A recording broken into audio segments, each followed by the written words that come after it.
Kumusta? Nagbabalik ang Dreamstart Labs.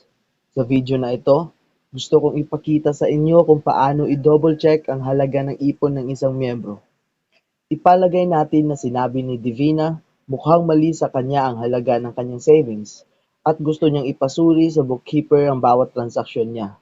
Paano hahanapin ng bookkeeper ang impormasyong iyon? Kung ito ay tungkol sa ipon sa kasalukuyang meeting, maaari silang bumalik sa hakbang sa ipon anumang oras at tignan ng miyembro. Kung ito ay tungkol sa meeting na tapos na, maaari silang pumunta sa setup, pindutin ang setup, mag-click sa mga passbook ng miyembro, at hanapin si Divina.